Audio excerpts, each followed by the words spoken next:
All right, let's bring in some guests from overseas. The results of the US presidential election are coming in thick and fast. Sky News host Peter Stefanovic, who was on the ground for us in Washington, D.C. We'll cross to him now. It'll be cold where you are, cold and dark. We can see that already. Tell us where we're up to as we stand tonight. Good evening to you, Peter. I don't have the thermals on that my colleague Chris Kenny has, but I might have to get those out tomorrow because it's very cold here at 2 o'clock in the morning. So it's a very interesting state of play at the moment. It's after everything that has been said and done, it's coming down to about 3 states: the Rustbelt, Pennsylvania, Wisconsin, Michigan. Looks like Donald Trump has a nice, comfortable lead in Pennsylvania. There's a couple of hundred votes, a couple of 100,000 votes in it, I should say, so that might be enough to see him through. Wisconsin is a whole lot tighter. There's about 100,000 votes left in that, with about 10% of the count remaining. That one's going down to the wire. That is worth 10 votes on the Electoral College. And then you got Michigan, which is worth 16 votes in the Electoral College, so that's worth a little bit more. And there's a few 100,000 votes that separates Donald Trump and Joe Biden, with about 70% of the count done so far. So there's still a bit of math to do, but you've got to put Donald Trump just a little bit ahead at this stage, but it is still very much mathematically possible for Joe Biden to get there. Yeah, I've been watching the coverage all day. I had 4 TV channels going at one stage because you're getting a different view of the world from every different commentator here and overseas. Was there anything that surprised you early on today?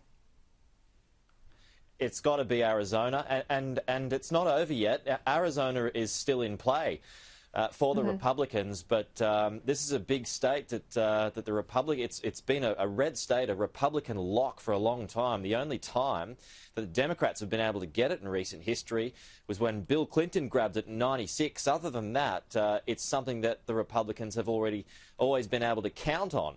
That's worth 11 votes in the Electoral College, and that looks like it's going to flip towards Joe Biden. Not just yet, because it seems to be narrowing, but it does look like it's there. That's the only surprise. That's the only major surprise, Peter, that we've seen so far.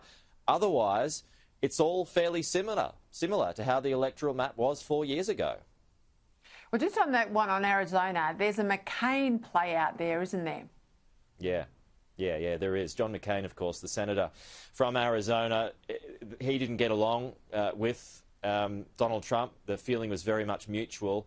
And of course, John McCain, he passed away, and Cindy McCain, his wife, she kind of kept up the fight against Donald Trump. And so I guess they have a lot of supporters who may have felt they were somehow aggrieved by that whole process too. So there may have been a bit of a revenge vote against Donald Trump in Arizona, but still not over yet. So perhaps that might swing back red. And interesting too, Arizona is a sunbird state, if I can call it that. It's where people go and retire.